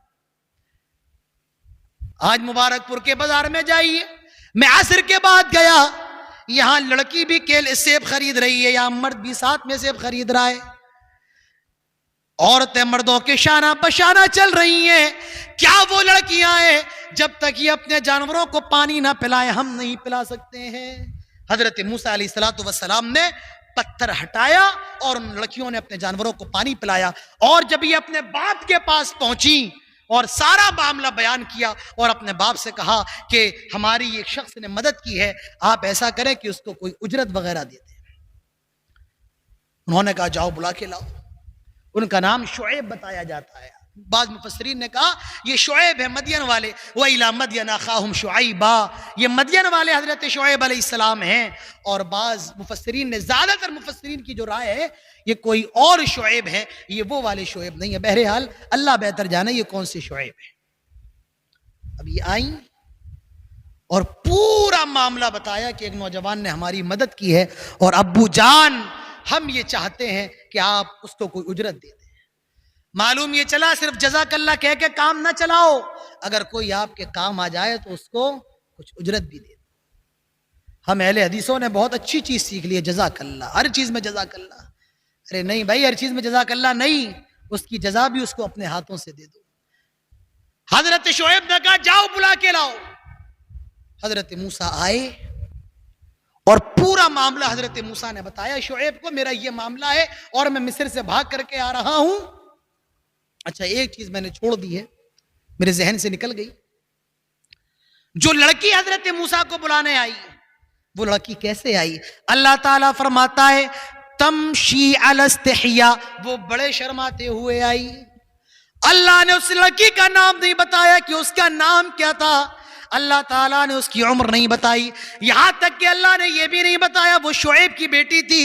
اللہ تعالیٰ نے اس کی ادا کا اور اس کے پردے کا ذکر کیا، تمشی علی استحیاء، وہ بڑے شرماتے ہوئے آئی، اور کہا کہ آپ کو ابو بلا رہے ہیں۔ حضرت شعیب گئے، معافی جی، حضرت موسیٰ گئے اور حضرت شعیب کو پورا معاملہ بتایا۔ حضرت شعیب نے کہا میں آپ کو ایک آفر دینا چاہتا ہوں۔ کہا دیجیے، کیا آفر ہے؟ میں آپ کو ایک آفر دینا چاہتا ہوں، میرا آفر یہ ہے، میری ان دونوں لڑکیوں میں سے ایک لڑکی سے آپ چاہیں تو شادی کر لیں، اور شرط یہ رہے گی آپ 8 برس تک میری خدمت کریں گے، 8 سال تک آپ کو میری خدمت کرنا ہوگا، اور اگر 8 سال میں 2 سال اور جوڑ دیں یعنی 10 سال، 2 سال اور آگے بڑھا دے تو یہ آپ کی مرضی ہے، میرے اوپر احسان ہوگا، لیکن 8 سال تو آپ کو میری خدمت کرنا ہی پڑے گی۔ حضرت موسیٰ علیہ السلام راضی ہو گئے اور ان لڑکی کے ساتھ حضرت موسیٰ کا نکاح کروا دیا گیا۔ اب میں جو آپ کو بتانا چاہتا ہوں ذرا غور سے سنو۔ حضرت شعیب نے یہ نہیں پوچھا تم کماتے کتنا ہو، حضرت شعیب نے یہ نہیں پوچھا تمہارا گھر کتنا بڑا ہے، حضرت شعیب نے یہ نہیں پوچھا تمہاری فیملی کتنی بڑی ہے، ان کو تو معلوم ہے مصر سے لوٹا لٹائے آ رہے ہیں، بھاگ کر کے آ رہے ہیں، لیکن حضرت شعیب سمجھ گئے تھے یہ بہت دیندار آدمی ہے، اچھا آدمی ہے، اور انہوں نے اپنی بچی کا نکاح کر دیا۔ معلوم یہ چلا جب نیک رشتے آ جائیں تو اس میں بھی تاخیر نہیں کرنا چاہیے۔ دونوں طرف سے غلطیاں ہیں، لڑکے والے جہیز اور جو لڑکے والے اچھے ہیں، تو معاملہ یہ ہے کہ ہے غریب، کما نہیں پاتا ہے، ہماری بیٹی کو کیسے رکھے، کن کن چیزوں پر روشنی ڈالی جائے۔ بہرحال تو زنا سے بچنا ہے، نکاح کرنا، اور یاد رکھو نکاح کرنا واجب ہے، فرض ہے، سنت بھی ہے۔ آپ کہیں گے مولانا نکاح کرنا سنت ہے، سنت بھی ہے، فرض بھی ہے، اور نکاح کرنا حرام بھی ہے۔ علماء جانتے ہیں، مسئلہ یاد رکھیے، ڈیزائرز اتنے زیادہ ہے، خواہشات اتنی زیادہ ہے کہ اگر شادی نہیں ہوئی تو زنا کے اندر پڑنے کا خطرہ ہے، ایسی صورت میں نکاح کرنا واجب ہے۔ آج لڑکیاں کہہ رہی ہیں اپنے والدین سے کہ میری شادی کروا دو، لیکن والدین نہیں، ابھی چھوٹی۔ ارے کیا لڑکی کبھی کہہ سکتی ہے کہ میری شادی کرواؤ؟ اور جو لڑکی کہہ رہی ہے تو اس کا مطلب یہ ہے کہ اب شادی اس کی ضروری ہے، لیکن والدین کہتے ہیں کہ ابھی اس کی عمر کیا ہے، 22 سال 23 سال، سماج کیا کہے گا؟ ارے اس کی پرواہ کہ سماج کیا کہے گا، لوگ کیا کہیں گے، پرواہ یہ ہونی چاہیے کہ اللہ تعالیٰ کیا کہہ رہا ہے۔ تو شادی کرنا واجب ہے۔ واجب کیسے ہے؟ خواہشات ہیں، اور اگر شادی نہیں ہوئی تو زنا کا خطرہ ہے بہت زیادہ، ایسی صورت میں شادی کرنا واجب ہے، فرض ہے۔ اور خواہشات تو ہیں لیکن اس قدر نہیں ہے کہ زنا کے اندر مبتلا ہو، تو ایسی صورت میں نکاح کرنا حرام ہے۔ اور جس کے اندر خواہشات ہی نہیں ہے اس کے لیے شادی کرنا حرام ہے، اور لفظوں میں کہہ دوں جو نام مرد ہے اس کے لیے شادی کرنا حرام ہے۔ کوئی اجازت نہیں کسی اور کی زندگی برباد کرنے کی، تو شادی کرنا میرے بھائیوں یاد رکھیے واجب ہے۔ تو زنا سے بچنا ہے، سب سے پہلا طریقہ یہ ہے کہ وقت پر شادی کر لو، یہ زنا سے بچنے کا طریقہ ہے۔ زنا سے بچنے کا دوسرا طریقہ، اللہ تعالیٰ سے ڈرو۔ یہ احساس ہو آپ کے دل میں کہ کوئی نہیں دیکھ رہا ہے لیکن اللہ تعالیٰ کی ذات دیکھ رہی ہے۔ اور جب بھی یہ خیال پیدا کرنا ہو تو حضرت یوسف علیہ السلام کو پڑھ لیا کرو، قرآن کھول کر سورہ یوسف اٹھا لیا کرو اور اندازہ لگاؤ حضرت یوسف علیہ السلام کتنا زیادہ اللہ رب العالمین سے ڈرنے والے تھے. وَلَقَدْ هَمَّتْ بِهِ وَهَمَّ بِهَا لولا أن رأى برهان ربه كذلك لنصرف عنه السوء والفحشاء إنه من عبادنا المخلصين واستبق الباب وقدت قميصه من دبر وألف يا سيدها لدى الباب قالت ما جزاء من أراد بأهلك سوءا إلا أن يسجن أو عذاب أليم قال هي راودتني عن نفسي وشهد شاهد من أهلها إن كان قميصه قد من قبل فصدقت وهو من الكاذبين. پورے سورہ یوسف پڑھ جاؤ، اور اگر میری یادداشت غلط نہیں ہے تو اس پروگرام کی شروعات بھی قاری صاحب نے سورہ یوسف سے ہی کی تھی. زلیخا جو عزیز مصر کی بیوی ہے، وَلَمَّا بَلَغَ شُدَّهُ آتَيْنَاهُ حُكْمًا وَعِلْمًا وَكَذَلِكَ نَجْزِي الْمُحْسِنِينَ. حضرت یوسف علیہ السلام جب جوانی کی عمر کو پہنچ گئے، وَرَاوَدَتْهُ الَّتِي هُوَ فِي بَيْتِهَا عَن نَفْسِهِ وَغَلَّقَتِ الْأَبْوَابَ. زلیخا حضرت یوسف کو کمرے میں لے کر کے آ گئی، وَغَلَّقَتِ الْأَبْوَابَ، اور سارے کے سارے دروازوں کو بند کر لیا. ایک دروازہ نہیں، کئی دروازے، جتنی بھی کھڑکیاں وہ ساری کی ساری کھڑکیاں بند کر لی، سارے دروازے بند کر لیے. وَغَلَّقَتِ الْأَبْوَابَ وَقَالَتْ حَيْتَ لَكَ، اور دعوت گناہ دی. وَقَالَتْ حَيْتَ لَكَ، اے یوسف آؤ میں تیرے لیے حاضر ہوں. میرے بھائیوں، حضرت یوسف کی زبان سے نکلا قال معاذ اللہ، اللہ کی پناہ، اللہ کی پناہ، انہو ربی احسن مثواج انہو لا یفلح الظالمون. تیرے شوہر نے مجھے بہت بہتر رکھا ہے، اللہ تعالیٰ ظالم کو کبھی کامیاب نہیں کرتا ہے. حضرت یوسف کو یاد کر لیا کرو. واستبق الباب، اور دروازے کی طرف دوڑے. وقدت قمیصہ من دبر، اور ان کا قمیص پیچھے سے پھٹ گیا. زلیخا پیچھے پیچھے دوڑ رہی ہے، حضرت یوسف دروازے کی طرف آگے آگے دوڑ رہے ہیں، اور اس نے پکڑا، قمیص پھٹ گئی. اور پورا واقعہ مجھے اندازہ ہے آپ لوگوں کو معلوم ہوگا. تو جب بھی میرے بھائیو شیطان بہکائے، حضرت یوسف علیہ السلام کو یاد کر لیا. سبعۃ یظلہم اللہ فی ظلہ یوم لا ظل الا ظلہ.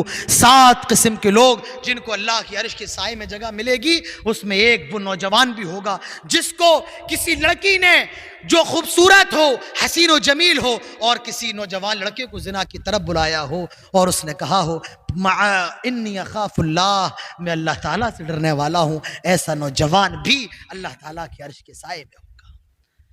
کہاں ہے ایسے نوجوان؟ آج کہاں ہے؟ تصور کیا جا سکتا ہے کہ مسلمان زنا کرے؟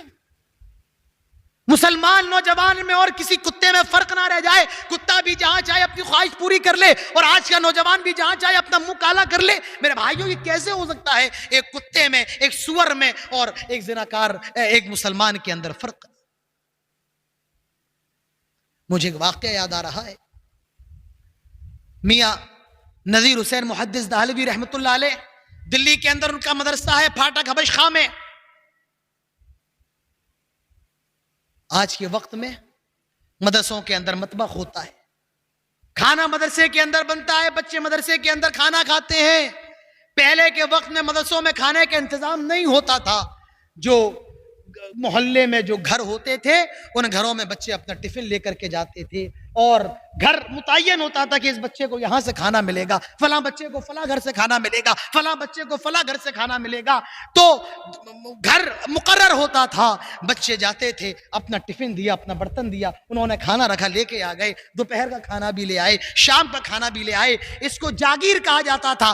تو دلی کے اندر سید نذیر حسین محدث دہلوی مدرسے کے اندر بچے پڑھنے آتے تھے، اور کھانا باہر سے لگا ہوا ہوتا تھا. ایک بچہ تھا، وہ جس گھر میں کھانا لینے کے لیے جاتا تھا، اس گھر میں جو لڑکی تھی، اس کی نگاہ اس پر خراب ہو گئی. لڑکے پر لڑکی کی نگاہ خراب ہو گئی.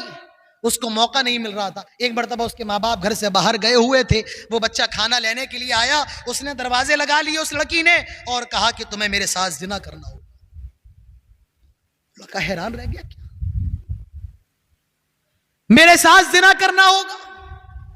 لڑکے نے منع کیا, میں یہ غلط کام نہیں کر سکتا ہوں. لڑکی نے کہا کرنا پڑے گا ورنہ میں ابھی شور کر دوں گی کہ تم نے میری عزت پر ہاتھ ڈالنے کی کوشش کی ہے. لڑکا مجبور ہو گیا, پریشان میں کیا کروں. اس کے ذہن میں ایک ترکیب آئی, کہنے لگا مجھے قضاء حاجت کی ضرورت ہے, مجھے لیٹرین جانا ہے, میں مدرسے جاتا ہوں, اپنی ضرورت پوری کر کے آ جاؤں گا. لڑکی نے کہا میرے گھر کی لیٹرین استعمال کر لو, مدرسے جانے کی اجازت نہیں ہے. اب یہ بیچارہ لیٹرین میں تو گیا, پریشان ہے زنا سے کیسے بچا جائے. آئے نوجوانوں ذرا غور کرو, ایسے بھی نوجوان ہوا کرتے تھے. ارے زنا کی دعوت نہ دی جائے, زنا سے بچنا تب کوئی کمال تھوڑی ہے. زنا کی دعوت ہو, زنا کے تمام وسائل اور اسباب موجود ہوں اور تب زنا سے بچا جائے, یہ کمال ہے, یہ کمال ہے. کہا میں مدرسے جاتا ہوں, اپنی ضرورت پوری کر کے آ جاؤں گا. کہا نہیں, میرے گھر کی لیٹرین استعمال کر لو اور یہیں اپنی ضرورت پوری کرو. اب یہ گیا بیچارہ لیٹرین کے اندر, بڑا پریشان تھا. اس نے قضاء حاجت کی اور اس نے یہ کیا کہ جو گندگی اس نے کی تھی قضاء حاجت, اسی لیٹرین کو اٹھا کر اس نے اپنے جسم پر مل لیا.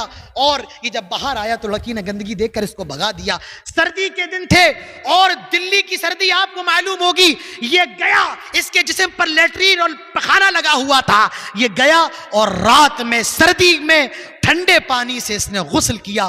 ٹھنڈے پانی سے, دسمبر کا مہینہ تھا اور اس ٹھنڈے پانی کے غسل کی وجہ سے یہ بیمار ہوا اور کچھ دن بیمار ہونے کے بعد اس کا انتقال ہو گیا. اندازہ لگائیں, ایسے بھی لوگ, ایسے بھی اللہ والے تھے کہ ہم سب کے لیے اس میں سبق نہیں ہے, پیغام نہیں ہے. کیا فرق, نوجوان جو چاہے کرے, ہم میرے بھائیوں ہم آزاد نہیں ہیں, ہم بندھے ہوئے ہیں اسلام سے, ہم بدے ہوئے ہیں دین سے, شریعت سے. تو میرے بھائیوں ہمیں اور آپ کو غور کرنا ہے. زنا سے بچنے کا راستہ کیا ہے؟ زنا سے بچنے کا راستہ یہ ہے کہ وقت پر شادی ہو اور آدمی کے دل میں اللہ رب العالمین کا خوف و ڈر ہو کہ کوئی دیکھنے والا نہ ہو, لیکن تب اللہ تعالیٰ تب بھی دیکھ رہا ہے. اتق اللہ حیث ما کنت, اللہ کے نبی صلی اللہ علیہ وسلم فرماتے ہیں جہاں بھی رہو اللہ رب العالمین سے ڈرتے رہو. اتق اللہ حیث ما کنت, جہاں بھی رہو اللہ تعالیٰ سے ڈرتے رہو. تو ہمارے سماج کے اندر جو گناہ ہیں, بڑے گناہ, میں نے 2 آپ کے سامنے بیان کیے ہیں. میں چاہتا ہوں کہ ایک گناہ بیان کر کے پھر بات ختم کروں. اور وہ گناہ ابھی اتنا زیادہ تو نہیں ہے آپ کے علاقے کے اندر, لیکن میرے بھائیوں دن بدن اس کا ریشیو بہت زیادہ بڑھتا جا رہا ہے. اور وہ گناہ کیا ہے؟ شراب کی لت. ہمارے سماج کے اندر ہمارے اٹاوا آ جائیں, میں جے پور کے اندر رہتا ہوں, وہاں پر مسلمانوں کے اندر شراب کا ریشیو بہت زیادہ دن بدن بڑھتا جا رہا ہے. یاد رکھیے ہماری شریعت نے جس طریقے سے زنا کے سارے دروازے بند کیے ہیں, اسی طریقے سے ہمارے دین نے, ہماری شریعت نے شراب کے بھی تمام دروازے بند کیے ہیں. یہ شراب شروع سے حرام نہیں تھی, 3 درجے میں شراب حرام کی گئی, 3 مرحلوں میں. پہلا مرحلہ قل فیہما اثم کبیر ومنافع للناس واثمہما اکبر من نفعہما. آئے نبی, یہ لوگ آپ سے شراب اور جوئے کے بارے میں سوال کرتے ہیں, آپ ان سے کہہ دیجئے قل فیہما اثم کبیر ومنافع للناس. شراب میں اور جوئے میں لوگوں کے لیے فائدہ بھی ہے, نقصان بھی ہے, دونوں چیز ہے, فائدہ بھی نقصان بھی. آپ کہیں گے شراب میں فائدہ ہے؟ ارے ہاں, شراب میں بہت فائدہ ہے. دن بھر کی ٹینشن ہو, آدمی 50 روپے کی بوتل پی لے, ساری ٹینشن بھول جاتا ہے. فائدہ ہے کہ نہیں ہے؟ جوئے کے اندر فائدہ، اگر ایک بازی میں قسمت چمک گئی پورے مہینے کا کھیل ہو جاتا ہے. فائدہ ہے کہ نہیں ہے؟ فائدہ بھی ہے، نقصان بھی ہے. وَإِثْمُهُمَا أَكْبَرُ مِن نَفْعِهِمَا، لیکن فائدہ کم ہے، نقصان زیادہ ہے. لیکن ابھی بھی اللہ تعالیٰ نے شراب کو حرام نہیں کیا.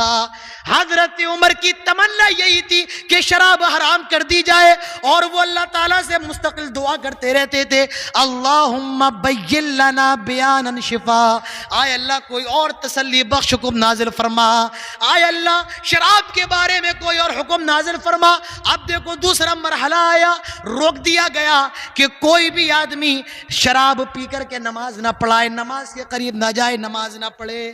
پہلے صحابہ اکرام شراب پیتے تھے، نماز کا وقت ہوا تو شراب ہی کی حالت میں نماز پڑھتے تھے، کیونکہ اس وقت شراب حرام نہیں تھی، اور نہ نماز شراب کی حالت میں نماز پڑھنے سے روکا گیا تھا. ایک صحابی کے گھر میں شراب کی محفل چل رہی تھی، نماز کا وقت ہوا، نماز پڑھنے کے لیے مسجد میں آ گئے اور ایک صحابی کو امام بنا لیا.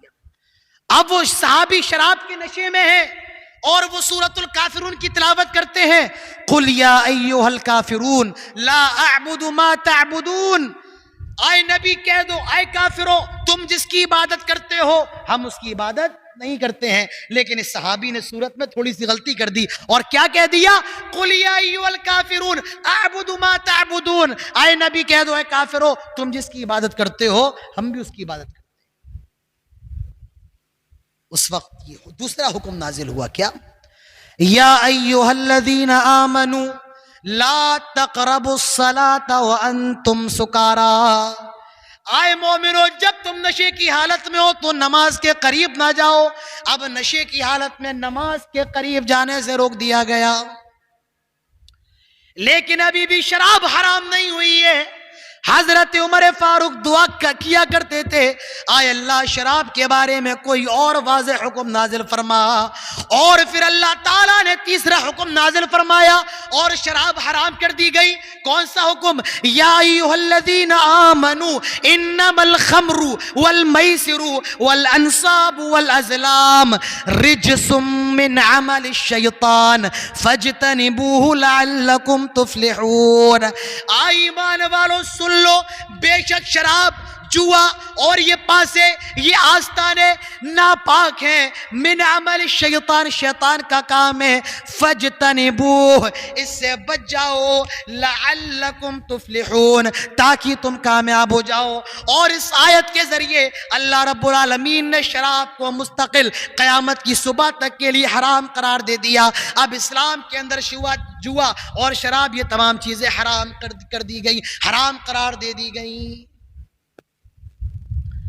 حضرت انس رضی اللہ عنہ فرماتے ہیں، میرے باپ ابو طلحہ کے گھر میں شراب کا دور چل رہا تھا، لوگ شراب پی رہے تھے، کچھ لوگوں کے ہاتھوں میں شراب تھی، کچھ لوگوں نے اپنے ہونٹوں سے شراب لگا رکھی تھی، کیونکہ ابھی ان کو علم نہیں تھا.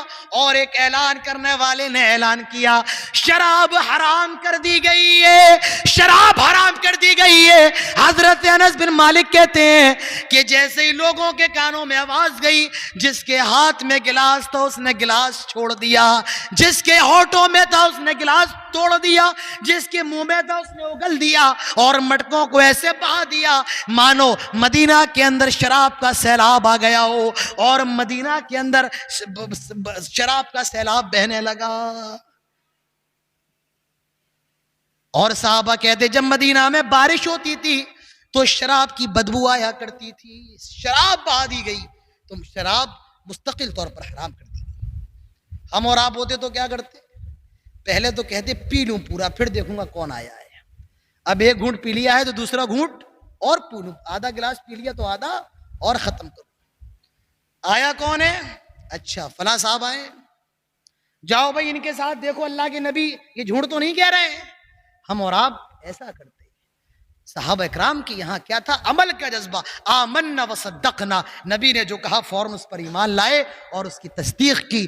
میرے بھائیوں یاد رکھیے، ماننے کے لیے ایک آیت بھی کافی ہے، اور نہ ماننے کے لیے آپ 2 گھنٹے کی تقریر کر دو، نہ ماننے والا تب بھی نہیں مانے گا.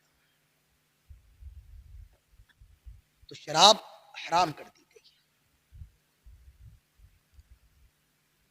اور یاد رکھیے کیا فرمایا گیا؟ فجتنبو، اس سے رک جاؤ. اجتناب کا مطلب جانتے ہیں آپ کیا ہے؟ فجتنبو، رک جاؤ. یہ ہے آپ 3-4 دوست بیٹھے ہوئے ہیں اور شراب آپ کے سامنے، آپ تو نہیں پیتے پر آپ کے 3 دوست تو پیتے ہیں. آپ کہیں میں پیتا نہیں ہوں پر یہ پی رہے، مجھے کوئی حرج نہیں.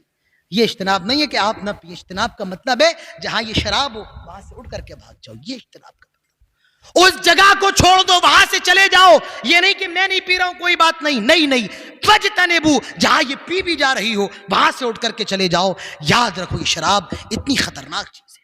حضرت عثمان رضی اللہ عنہ فرماتے تھے الخمر ام الخبائث، تمام برائیوں کی جڑ ہے یہ شراب. اور حضرت ابو درداء نے فرمایا اوصانی خلیلی، میرے خلیل نے مجھے وصیت کی تھی صلی اللہ علیہ وسلم نے کہ شراب نہ پینا، کیونکہ شراب تمام بیماریوں کی جڑ ہے، تمام برائیوں کی جڑ ہے، تمام بے حیائیوں کی جڑ ہے. حضرت عثمان ایک واقعہ بیان کرتے ہیں کہ پہلے کے زمانے میں ایک بڑا نیک آدمی تھا. اس کو ایک عورت نے بلایا بہانے سے. جب یہ آدمی اس عورت کے کمرے میں آ گیا اس نے کہا میرے ساتھ زنا کرو. زنا کرنا پڑے گا. وہ بیچارہ نیک تھا، اس نے منع کر دیا کہ میں زنا نہیں کر سکتا ہوں. اس لڑکی نے کہا زنا نہیں کر سکتے ہو تو 2 میں سے ایک کام کرو، یہ بچہ ہے اس بچے کو قتل کرو، یا یہ جو شراب ہے یہ شراب پی لو. اب وہ آدمی کشمکش کا شکار ہو گیا، میں کیا کروں؟ زنا کرنا بڑا گناہ ہے، میں زنا نہیں کر سکتا ہوں. بچے کو قتل کرنا بھی بڑا گناہ، میں قتل نہیں کر سکتا ہوں. یہ شراب چھوٹا گناہ ہے. اندازہ لگاؤ، اس نے سوچا زنا کرنا بڑا گناہ ہے، بچے کو قتل کرنا بڑا گناہ ہے، اور شراب یہ چھوٹا گناہ ہے، لہٰذا میں شراب پی لیتا ہوں. اس نے شراب کو چھوٹا گناہ سمجھا، شراب پی لی. شراب پینے کے بعد اس بچے کو بھی قتل کیا، اس عورت کو بھی قتل کیا، اس عورت کے ساتھ زنا بھی کیا. تو یہ شراب الخمر ام الخبائث، تمام بیماریوں کی جڑیں، تمام گناہوں کی جڑیں. آدمی جب شراب پیتا ہے تو وہ گالی بھی دیتا ہے، آدمی جب شراب پیتا تو وہ زنا بھی کرتا ہے، آدمی جب شراب پیتا تو وہ حرام بھی کھاتا ہے، آدمی جب شراب پیتا ہے تو وہ بہن اور بیوی میں فرق نہیں کر پاتا ہے، آدمی جب شراب پیتا ہے تو ماں اور بیوی کے اندر فرق نہیں کر پاتا ہے. اسی لیے اللہ کے نبی فرماتے ہیں یہ تمام برائیوں کی جڑ ہے شراب، تمام برائیوں کی جڑ ہے. اور یاد رکھو اللہ کے پیارے نبی صلی اللہ علیہ وسلم نے فرمایا جو آدمی شراب پی لیتا ہے 40 دن تک اللہ تعالیٰ اس کی نماز کو قبول نہیں فرماتا ہے. فَإِن تَابَ تَابَ اللَّهُ عَلَيْهِ، اگر وہ توبہ کر لے تو اللہ تعالیٰ اس کی توبہ کو قبول کر لیتا ہے. وَإِنْ عَادَ، لیکن پھر وہ شراب پیتا ہے تو 40 دن تک اللہ تعالیٰ اس کی نماز کو قبول نہیں کرتا ہے. فَإِن تَابَ تَابَ اللَّهُ عَلَيْهِ، لیکن دوسری بار بھی اگر وہ توبہ کر لے اللہ تعالیٰ اس کی توبہ کو قبول فرما لیتا ہے. وَإِنْ عَادَ، پھر وہ تیسری مرتبہ شراب پینے لگتا ہے اللہ تعالیٰ 40 دن تک اس کی نماز قبول نہیں کرتا ہے. وَإِنْ تَابَ تَابَ اللَّهُ عَلَيْهِ، لیکن اگر وہ توبہ کر لے تو اللہ تعالیٰ تیسری بار بھی اس کی توبہ قبول کر لیتا ہے. وَإِنْ عَادَ الرَّابِعَةَ، اور وہ جب وہ چوتھی مرتبہ شراب پیتا ہے، ذرا غور کرو، اللہ کے نبی فرماتے ہیں 3 مرتبہ اس نے توبہ کی، اللہ نے قبول کر لی. اور جب وہ چوتھی مرتبہ شراب پیتا ہے اللہ تعالیٰ 40 دن تک اس کی نماز قبول نہیں کرے گا. اور اگر وہ توبہ بھی کر لے، توبہ 3 بار کی اللہ نے معاف کر دی، چوتھی بار اس نے شراب پی، اللہ کے نبی صلی اللہ علیہ وسلم فرماتے ہیں اب وہ اللہ سے توبہ کرے گا تو اللہ تبارک و تعالی اس کی توبہ کو بھی قبول نہیں کرے گا. اے میرے نوجوانوں کیا ہو گیا ہے، کیا کہوں میں؟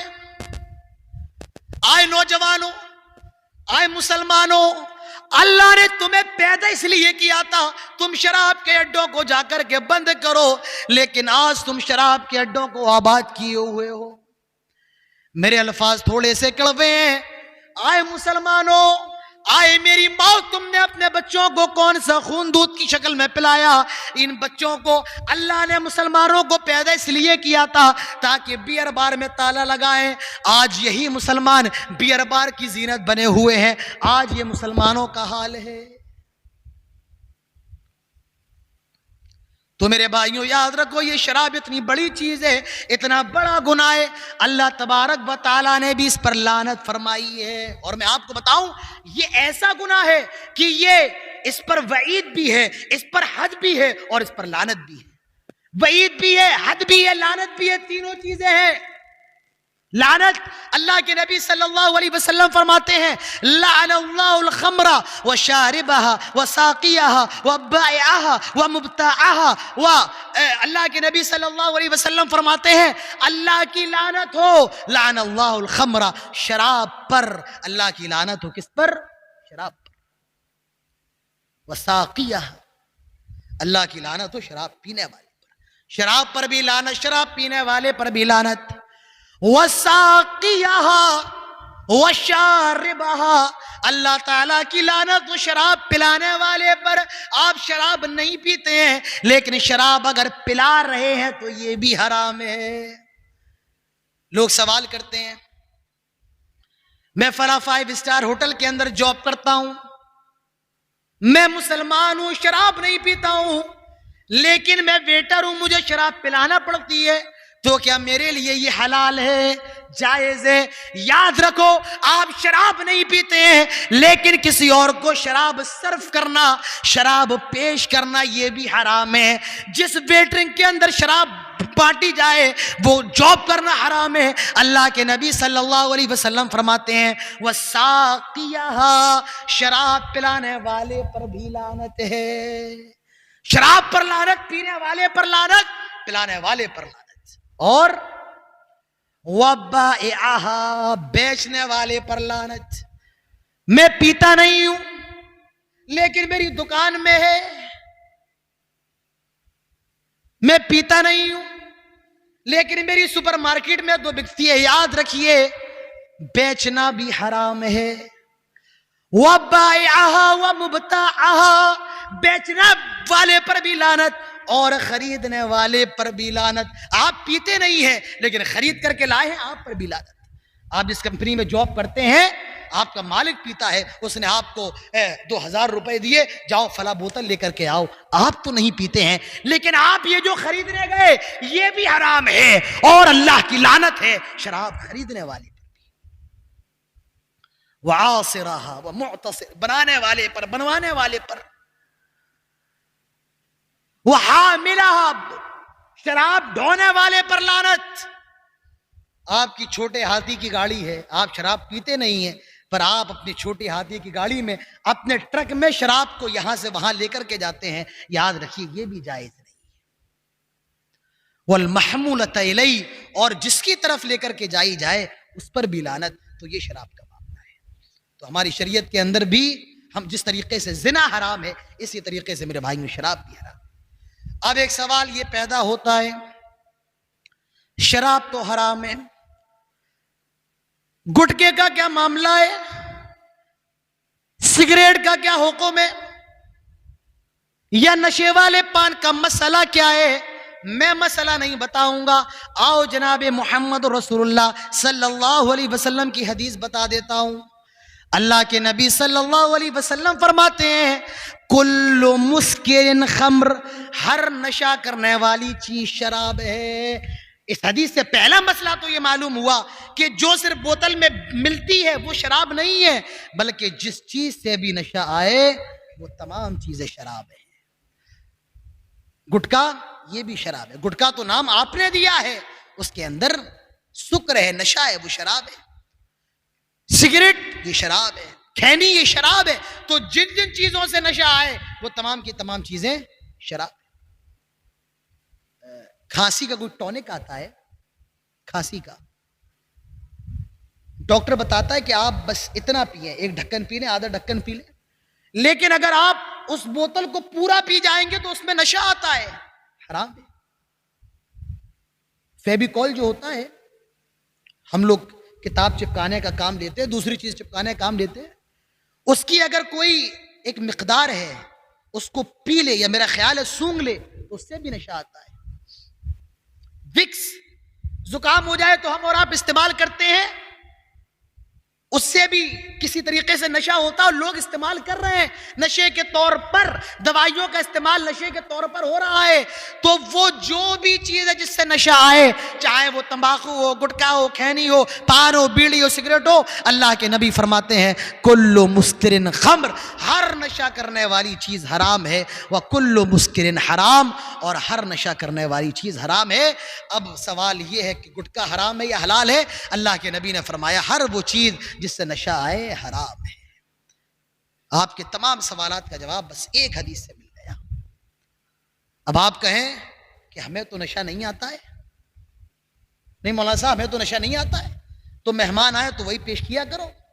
کیوں کھلاتے ہو سیب, کیوں کھلاتے ہو بسکٹ؟ جب نشہ نہیں ہے اچھی چیزیں تو بچوں کو بھی کھلایا کرو, اپنی بیوی کو بھی کھلاؤ. یاد رکھو اللہ کے نبی فرماتے ہیں با اسکر کثیر فقلیل حرام, جس کے زیادہ کھانے سے نشہ آئے اس کا تھوڑا کھانا بھی حرام ہے. جس کی زیادہ کوانٹٹی میں نشہ ہے کھانے سے, اس کی تھوڑی کوانٹٹی کھانا بھی حرام ہے. تو میرے بھائیوں وہ تمام چیزیں جو منشیات ہیں, جو نشہ آور ہیں, جن چیزوں سے نشہ پیدا ہوتا ہے, وہ تمام کی تمام چیزیں حرام ہیں, اور ہماری شریعت کے اندر نشے کی کوئی گنجائش نہیں ہے. میرے بھائیوں دیر نہیں ہوئی ہے, موت نہیں آئی ہے. اگر ہم ان گناہوں کے اندر مبتلا ہیں تو اب بھی وقت ہے کہ ہم توبہ کریں, اللہ کی جناب میں رجوع کریں, اللہ کی بارگاہ میں اپنی غلطیوں کا اقرار کریں کہ اللہ تعالی ہماری غلطیوں کو معاف فرمائے. میرے بھائیوں منشیات سے, نشے کی چیزوں سے بچنے کا سب سے پہلا طریقہ یہ ہے کہ آپ اللہ رب العالمین سے دعا کریں کہ اللہ تعالی ہمیں اس گناہ سے بچائے, اور دعا کریں اللہ تعالی ہمارے دل کو دین کے کاموں پر جما دے. یا اللہم مصرف القلوب صرف قلبی علی اطاعتک, اللہ سے دعا کیا کریں, نماز کی پابندی کریں, علماء کے ساتھ مل کر کے جڑ کر کے رہیں. میرے بھائیوں ان تمام چیزوں سے بچیں گے تو یہ شراب سے بچنے کے بھی کچھ طریقے تھے جو میں نے آپ کے سامنے رکھ دیے. میں آپ کو دل کی بات بتاؤں, میرا جی تو چاہتا ہے کہ ابھی تقریر ختم نہ کروں. میرا اپنا خیال یہ تھا کہ شاید 10 بجے میں بیٹھ جاؤں گا اور 11:30 تک تو میں انشاءاللہ بولتا ہی رہوں گا, لیکن چونکہ وقت اب 12 کے اوپر جا چکا ہے تو زیادہ بولنا آپ کے لیے بھی مناسب نہیں ہے, کیونکہ آپ لوگوں کو بھی آرام کرنا ہے. جو بچے مدرسے سے آئے ہیں فجر کی نماز کے بعد ان کو کلاس بھی کرنا ہے, اور میری ابھی کچھ دیر کے بعد ٹرین بھی ہے, کھانا کھا کے مجھے ریلوے اسٹیشن بھی نکلنا ہے. تو اب وقت مجھے اجازت نہیں دیتا ہے کہ میں اور بولوں. میرا جی تو چاہتا میں بولوں, لیکن وقت نے مجھے مجبور کر دیا. اللہ تعالیٰ سے دعا کریں اللہ رب العالمین ہم سب کو گناہوں سے بچنے کی توفیق نصیب فرمائے. اللہ تعالیٰ سے دعا کریں اللہ العالمین جو بھی گناہ ہم سے ہوئے ہیں ہمیں معاف, ہمیں یاد ہے یا اللہ جو ہم بھول گئے ہیں ہمارے تمام گناہوں کو معاف فرما دے. اللہ ہمارے صغیرہ گناہوں کو معاف فرما دے. اے الہ العالمین ہمارے کبیرہ گناہوں کو معاف فرما دے. اللہ جتنے لوگ یہاں پر موجود ہیں اللہ تعالی ہم سب کی حاضری کو قبول فرما دے. میں تو یہی سوچ رہا تھا کہ جاؤں گا تو 10-15 بچے ہوں گے, ان کے سامنے تقریر کر کے چلا آؤں گا. مجھے اتنا اندازہ نہیں تھا کہ اس موسم میں اتنے لوگ آئیں گے, لیکن الحمدللہ پوری جو اسپیس ہے الحمدللہ وہ پورا بھرا ہوا ہے. اللہ تعالیٰ سے دعا کریں اللہ تعالیٰ ہم سب کی حاضری کو یہاں پر قبول فرمائے, اللہ تعالیٰ ہم سب کے بیٹھنے کو قبول فرمائے. اس پروگرام کے جو روح رواں ہیں, ناظم جلسہ ہیں مولانا محمود الرحمن صاحب جو اس وقت جامعہ اسلامیہ میں زیر تعلیم ہیں, ان کی بھی بڑی محنتیں ہیں. اللہ تعالیٰ سے دعا کریں ان کو اور ان کے جتنے رفقا اور ساتھی ہیں اللہ تعالیٰ ان سب کی کوششوں کو قبول فرمائے. اللہ تعالیٰ سے یہ بھی دعا کریں اللہ تعالیٰ تمام علماء کی یہاں پر بیٹھنے کو قبول فرمائے. اللہ تعالیٰ ہم سب کو شرک سے, زنا سے, شراب سے اور جتنے بھی معاصی اور جرائم ہیں ان سب سے محفوظ رہنے کی توفیق نصیب فرمائے. اللہ تعالیٰ ہم سب کو پکا سچا مسلمان مومن بنائے. اللہ تعالیٰ ہماری زندگیوں ملک کو خوشگوار بنائے، اللہ تعالی ہم سب کو قرض سے نجات دے دے، حرام سے حلال کی طرف لے آئے، اللہ تعالی ہم سب کو صراط مستقیم پر چلنے کی توفیق نصیب فرمائے۔ اللہ تعالی سے دعا کرے الہ العالمین جہاں کہیں مسلمان پریشان ہیں اللہ تو ان کی پریشانیوں کو دور فرما، جو بیمار ہیں ان کو شفائے کاملہ عاجلہ دائمہ نصیب فرما۔ آئے اللہ جب تک ہم زندہ رہیں توحید پر رہے اور جب ہمارا خاتمہ ہو تو ایمان پر ہو، آمین۔ اقول قولی ھذا واستغفر اللہ لی ولکم ولسائر المسلمین وما توفیقی الا باللہ وما علینا الا البلاغ وآخر دعوانا ان الحمد للہ رب العالمین، والسلام علیکم ورحمۃ اللہ وبرکاتہ۔